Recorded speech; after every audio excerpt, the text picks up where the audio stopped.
r/nosleep. Hosted by you/Saturdead.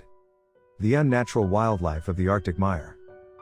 Back in my final year at MSU, I was invited to take part in a research expedition to the Stjärnja wetlands in northern Sweden. It was part of an exchange through the AWC, Arctic Wellness Cooperative, funded by members of the Arctic Council and private actors in the area. Me and Roger Rog Dawson took a flight in early May. During the 55-minute layover at Arlanda, Stockholm, we met up with Helene Angermark from the Royal Institute of Technology. When we arrived at Umeå Airport, we met up with the last member of our expedition, Camilla Ostermo from Luleå University. From there, it was just a long drive north. The Stjärnja wetlands are enormous. We're talking about 700,000 acres of mire and wetland just above the Arctic Circle. In optimal conditions, and excluding factors such as sleep, food, terrain, and weather, it'd take about 11 days to walk across.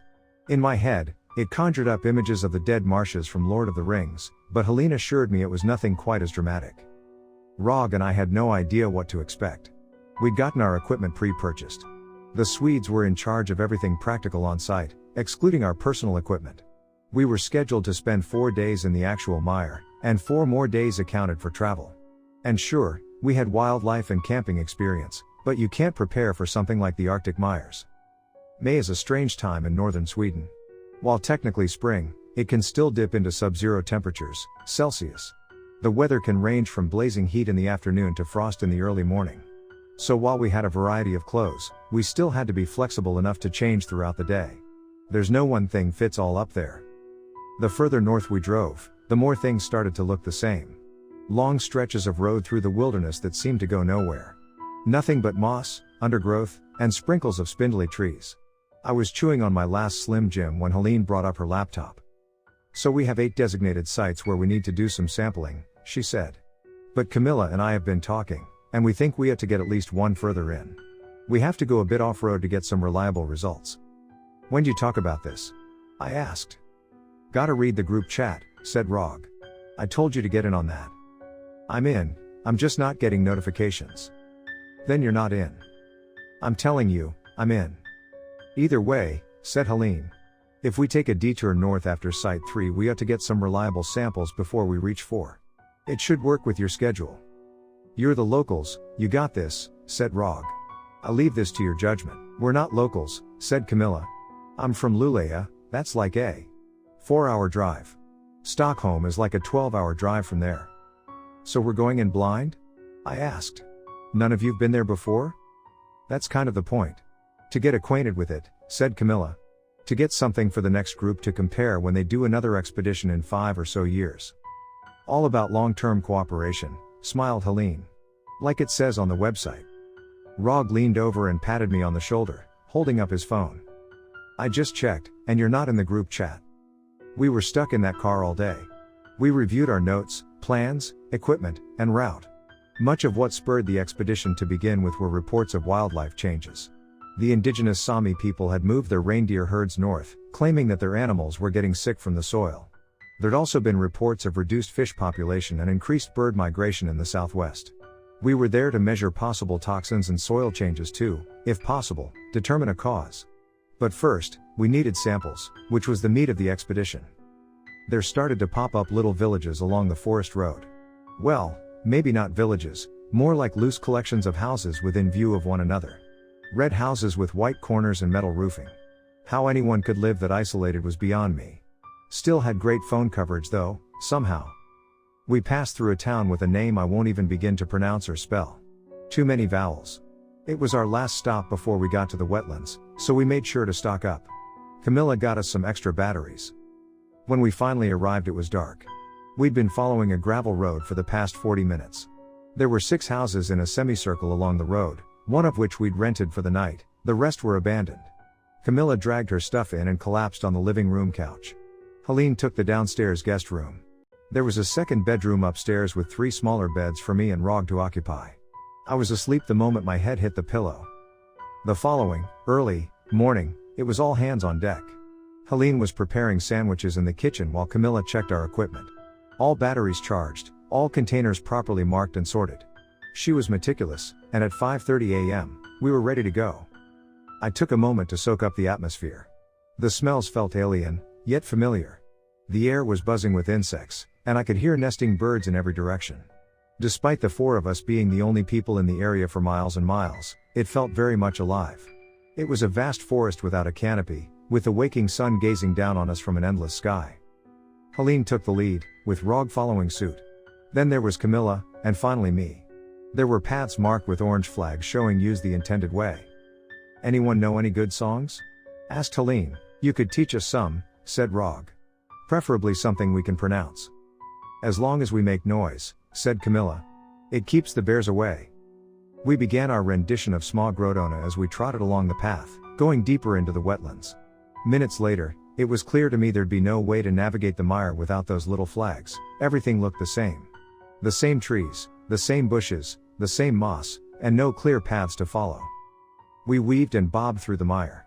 We all wore these tall rubber boots and pants, along with backpacks that only reached halfway across our backs. There'd be spots where we'd have to wade through water that could reach over our knees, so we had to keep as dry as possible.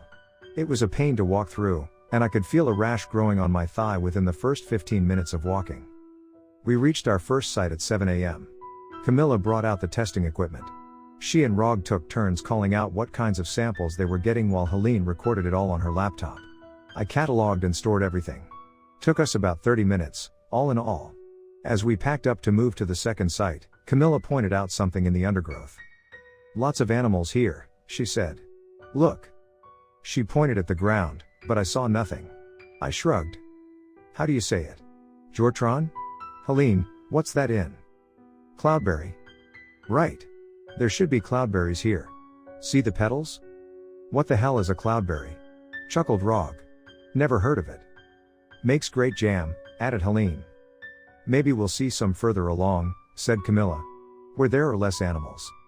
It took us another 4 hours to get to the second site. We spun around in circles for a while and had to get the sat-nav to find our way back. Standing out there with water up to my knees, looking for those orange flags. It was scary. Camilla seemed confident though. "At worst, we'll just go straight southwest," she said. "As long as we can see the sun, we can navigate." True enough. When we got to the second site, there was a stretch of dry ground where we could rest. We stopped for lunch. Helene set up a portable stove to make us some coffee while Camilla and Rog got the samples. Soil, water, vegetation, all kinds. "Still nothing," said Camilla, poking around the moss with her feet. "No Jortron." "Cloudberries," Rog added. "Right. Cloudberries. All gone." "Is that strange?" I asked. "Sort of. Reindeer usually don't go this far out." We finished up and moved to Site 3. We were finished just after dinner time. We had a few more hours until sunset, so we decided to move north. Camilla and Helene had mapped out a place where we could get more reliable samples, and it'd just be a few hours off the trail. There'd be plenty of dry land to set up camp as well, so it didn't mess with our schedule too much. When we stepped off the trail and left the orange flags behind, I got this itch along my spine, like I was stepping into something out of my control. Those little flags were the only trace of civilization left. Without them, we were in the deep wilds. And still, no cloudberries. We set up camp around 8 p.m. The sun was getting low, but we had plenty of flashlights with us. We changed our clothes, set up our tents, and crawled into our sleeping bags. Camilla read an article on erosion, and Helene uploaded her best images to Instagram. Even now, we still had great cell coverage. Rog was taking notes and double-checking our batteries. I twisted and turned back and forth for hours, but I just couldn't get any shut-eye. My eyes kept popping back up. Long after the others were asleep, I was still up. It was useless to keep trying, so I decided to walk it off. I stepped out of the tent and wandered around for a while. The horizon was blood red and the sparse trees cast long gangly shadows across the camp. A thought hit me: we'd forgotten to set up the mosquito lights. This place ought to be flooded with mosquitoes, but there was nothing. It was all quiet. Not a bird, not an insect, nothing. Just creaking branches, carefully swaying in the wind. Compared to what we'd felt when we first stepped into the mire, this was dead. It was almost midnight when I saw something in the distance. There was this long stretch of ankle-deep moss water next to our campsite. I'd looked out across it for at least 10 minutes before I realized that one of the trees wasn't a tree, it was a reindeer. The thing had been standing perfectly still, not even moving its head. I'd mistaken its antlers for branches. I sat there looking at it for at least half an hour, and in all that time it didn't move a muscle. Not a twitch of the neck, nothing. Never seen anything like it. Eventually, I got back in my tent. I barely got any sleep. The reindeer was gone by morning. I told Camilla about it, and she insisted that they were skittish creatures, they'd stay away from us. Maybe it was just curious. We got the extra samples early in the morning and started to move east towards our main route. By then we all had soggy feet and a sour mood. Camilla and Rog had a long and intense discussion about preservation efforts and EU regulations, while Helene kept stopping to take pictures for her Instagram. At around 9 a.m., we all heard something in the distance. The discussion died down as we all tilted our heads and listened. At first I thought it was a wounded animal. There was this rising and falling squeal, like a big bird call. It took us a few seconds to realize that it was a person. A monotone scream, over and over. The exact same pitch and tone. This desperate, heart-wrenching death scream. "Jalp," said Helene. "Someone's calling for help." We circled back and tried to locate the sound, but it just seemed to get fainter and fainter, as if whoever called for us moved further away. We tried yelling back, but they didn't seem to get any closer. After about half an hour, we couldn't hear them anymore. Rog was visibly shaken, his cheeks flushed and eyes watery. We were all a bit uneasy about it. Camilla tried to make sense of it, saying it might have been an animal, but we couldn't figure out which one. Still, it had to be an animal. Had to be. As we made our way to Site 4, we shared our thoughts. There were a lot of things out there that didn't add up. No birds, no insects. No animal droppings or markings. It felt off. We found our way back to the main route with the orange flags. Following them, we spotted something that would come to haunt us forever. On the path ahead was this large overarching tree, much larger than others in the area. And from the tree hung no less than 4 reindeer carcasses. They were seemingly placed there, the antlers tangled into the branches. Dry and tattered flesh dangled like sick fruit. Hooves gently tapping against one another in the mild breeze, like a nightmare wind chime. Helene put away her phone and Camilla stared, slack-jawed. Rog looked at me for reassurance, but I had none to give. Camilla tried to say something but lost the words along the way. Composing herself, she gave it another try. "Sometimes the bears. They hide their prey." This isn't hiding," said Rog. "This is full display. I don't know what to tell you." We looked around, spotting strange markings on the bark. Mostly hoof marks, but also something else. We were all shaken after seeing it. It haunted me. I could almost imagine hearing the dead hooves if I stopped to listen. Helene had gotten her phone back out and didn't look up from it. We got to Site 4 at 1 p.m. Same procedure as always. Camilla and Rog got the samples, Helene took notes, I cataloged and stored it. We had a late lunch but couldn't find anywhere to set up the kitchen to make coffee. We were going into the deeper mire, and dry land was getting sparse. Following the orange flags, we had to stop several times to navigate. We were coming up on what should be a large lake, but there was nothing there. A slope into more moss, with no trees. If anything, it looked like the water had been drained. Helene took some pictures, but Camilla was convinced we were off track. There was no way a lake would disappear on its own, we had to be going the wrong way, no matter what the sat-nav was telling us. Still, we followed the flags. And just past 2 p.m., we got to this enormous open space where the trees spread out. We could see for miles ahead. And somewhere out there, we heard it. Again, someone calling out for help. The same monotone scream, the same pitch. This time, we didn't call back. Instead, we just stood there, listening. We identified at least 2 sources, one to the northeast, one to our west. The screams were coming from 2 different directions. "It has to be a bird," said Camilla. "A mating call, or a..." "That's not a fucking bird," whispered Helene. "That's a person." "What's more likely, Helene?" asked Camilla. "That a pair of identical twins are following us and calling out to us, or that we're hearing the echoes of a nesting bird?" "I don't think anyone here is an ornithologist," said Rog.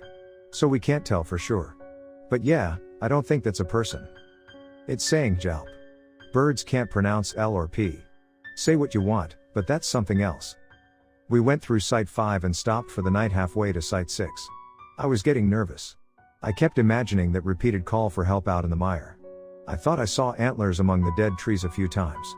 I was getting paranoid. Site 6 was our furthest point before we started to circle back, but this was dangerous territory. One sprained ankle could mean aborting this whole expedition. The orange flags had stopped some time ago, they didn't reach across our whole route. We were on our own from this point forward. Camilla was confident though, and with only 3 more sites to go we were ahead of schedule. There was barely enough dry land for us to set up our tents, but we made it work. The ground was moist, and I had a puddle of something cold next to my feet. It was uncomfortable, to say the least. I collapsed into an uneasy, but welcome, sleep. Rog gently shook me awake sometime in the middle of the night. He held a finger to his lips and motioned his hand to his ear, as if telling me to listen. There was that scream again, and it was much closer. I dressed myself and got out of the tent. Camilla and Helene were already up. We all huddled together at the edge of our camp, looking out across the mire. It was too dark to see, but the screamer couldn't be far off. Camilla held up her flashlight and gave us a nod. We nodded back. We had to see what this thing was. She turned on the flashlight. There were a dozen reindeer, about 60 feet ahead of us. All standing at the exact same angle, looking directly at us. No one blinking, moving, or recoiling from the light. We all froze, not wanting to make any sudden movement. These were supposed to be timid woodland creatures, but something was off. One of them slightly opened its mouth, stared at us, and called out a perfectly human yelp. Helene covered her mouth, holding back a scream. The reindeer, one by one, called out to us. All with the same mechanical movements and identical voice. Jalp.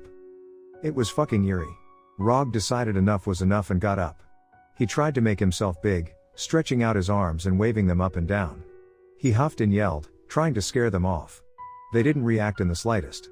That is, until the reindeer at the very front turned its head to look directly at him. It slowly raised its front legs and leaned backwards. In a matter of seconds it was standing upright, like a human. The others coalesced around it, circling like a school of sharks, all while screaming out, over and over, calling for help. Don't provoke it, whispered Camilla. They're sick. They look sick. We should go, said Helene. Right now. No one argued. Camilla stood guard while the rest of us packed up as quickly as possible, all to the sound of constant screams for help. We were sloppy, but considering the panic I had building in my chest, it was a miracle we got anything at all. Rog and I were halfway through stuffing the tent into its bag when we heard something. Movement in the woods, and another scream for help. This time, from the west. Rog got another flashlight and checked it out. As he turned it on, I could see a dozen more eyes looking back at us. They were much closer. They're everywhere, gasped Rog. They're everywhere. It's a herd, said Helene. The Sami, they used to move herds through. She was interrupted by another scream. This one by a reindeer right next to us, within arm's reach of Camilla. But the scream was lower, drawn out, and much clearer. The upright reindeer in the middle of the mire was still standing there, staring at us. As the scream died down, we all held our breaths. No one wanted to move. No one wanted to act. It all hung on a threadbare balance, and anything could tip the scales. Then, chaos. Hoofs came trampling through camp. These massive 300-pound creatures, running completely wild. Knocking into one another, crashing through bushes, running headfirst into trees, stumbling over rocks and roots. They were like frenzied sharks, smelling blood in the air. One of the reindeer reared up and bore down on Camilla over and over again. I could hear her chest snap as all air was pressed from her lungs. Her flashlight tumbled out of her hands, rolled into the mossy water, and was swallowed by the dark. Rog took off running, but didn't get far. One of them bit into his arm as he tried to get past, sending him reeling into the ground. From there they had no trouble pounding him into a pulp, heavy hooves breaking bones like they were dry pasta. It was absolutely, dreadfully morbid. I crawled on all fours, trying to keep out of sight. There were so many of them, but they only seemed to attack what was directly ahead of them. Still, one might stumble over me and decide to kill me, but I was running out of options. I kept to the ground and moved slowly. My hands sinking into the inch-deep moss, the ice-cold water floating to the surface. My veins ached. There was screaming all around me, and somewhere in the torrent of wails, both Rog and Camilla had gone silent. One of them almost tripped over me, giving me a mild kick to the chest. I say mild only because it didn't kill me, but I'm pretty sure it bruised a couple of ribs.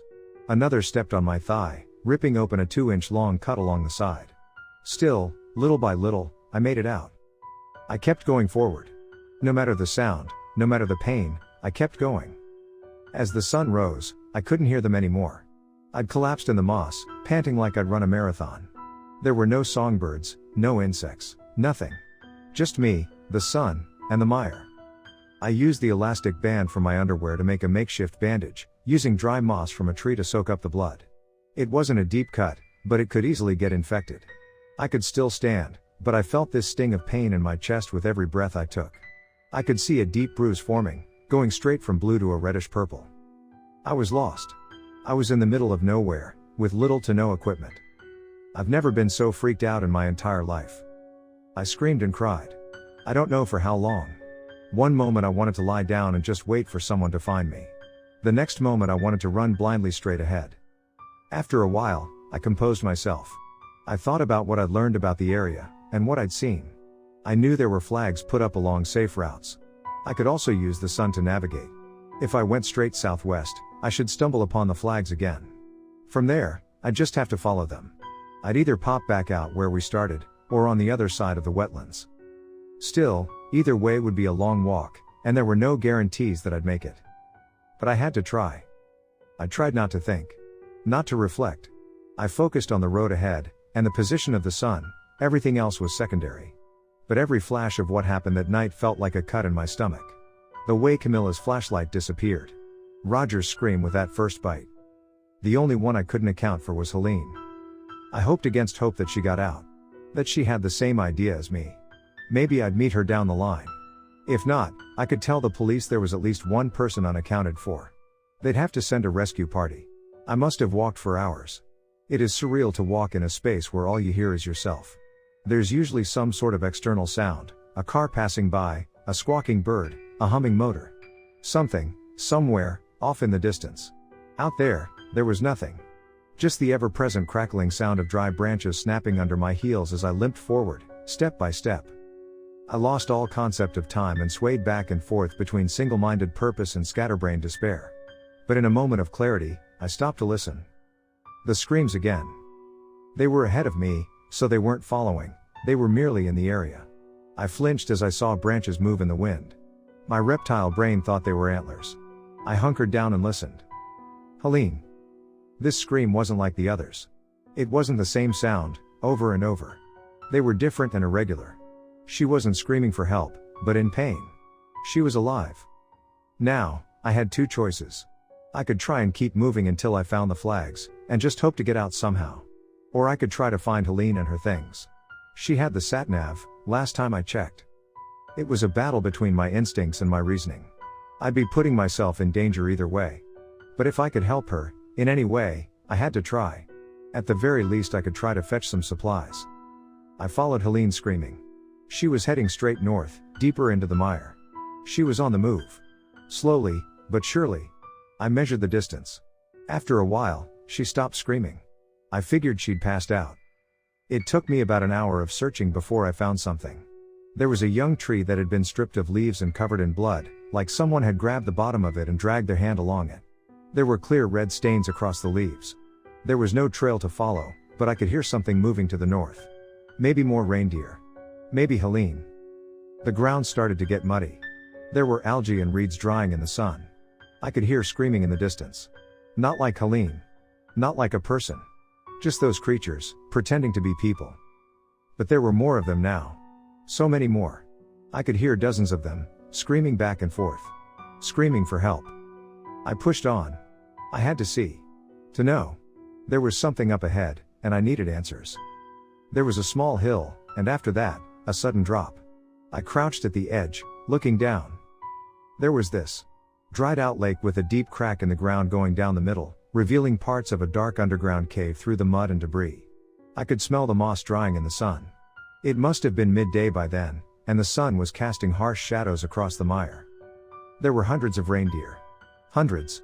Some standing up, others shuffling along on all fours. All moving in a circle around the crack in the ground, where something massive moved. Some of the reindeer were dragging things along. Pieces of flesh. Dead birds and fish. I could have sworn one of them was dragging parts of Camilla's tent. They were neatly lined up and took turns dumping whatever prize they had into the crevice.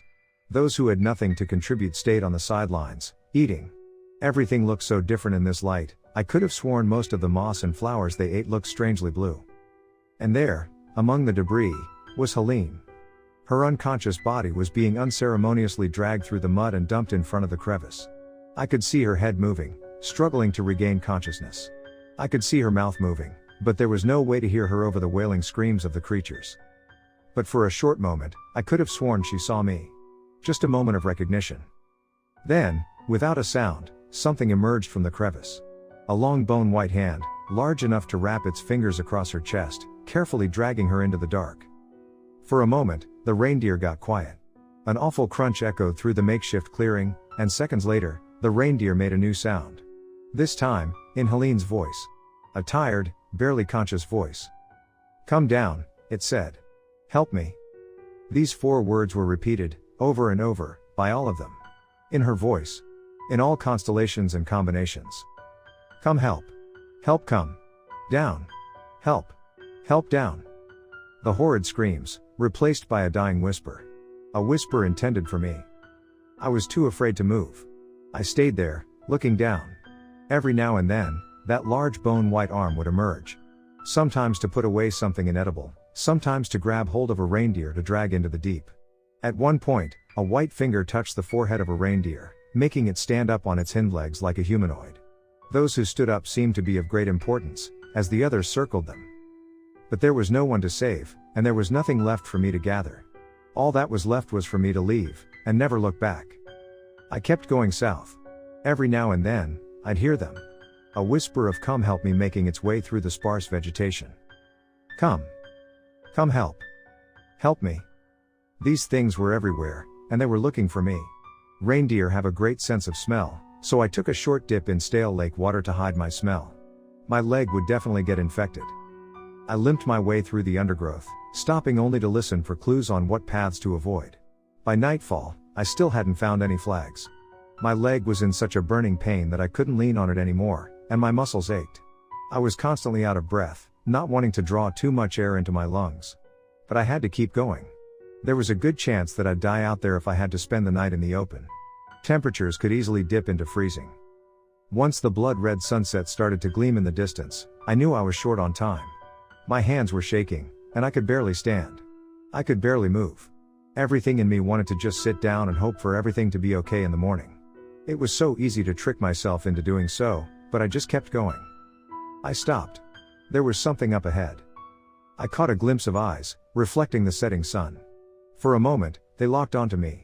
And a second later, it burst into a sprint. I thought I was done for. I had no fight left in me. I turned to run, but I only made it a few steps before I tripped. Then, a gunshot. The reindeer collapsed next to me. Those big black eyes meeting mine. It struggled to breathe. "Help. Help me," it whispered, in Helene's voice. "Come down. Come help me. Come." It didn't understand what it was saying. It was just noise. But there was something there, and as that reindeer opened its mouth to speak again, I caught a glimpse of it. Something thin and bone-white, lingering far down its throat. Something vaguely humanoid. A second pair of eyes, looking up. Then, another gunshot. I was blinded by a flashlight. There were 3 men, all speaking Swedish. All dressed in some kind of logging company jackets, with trucker caps. They all had these yellow reflexive vests on them. I told them I didn't understand, and they changed to heavily accented English. "British? American?" one of them asked. "American," I said. "We." There was. "I." "Attack, yes?" "They attack," he nodded. We know. Come." The 3 men dragged the reindeer away, tied a rope around its antlers, and made a great effort to hoist it up a nearby tree. Just like the tree I'd seen with the others just days prior. "Keeps them here," said the man who'd helped me. "Make a Grands border? Like a warning," I added. "Yes, like a warning," he nodded. "They understand." We looked up at the dead body, hanging from the tree. They smarter, here. No more.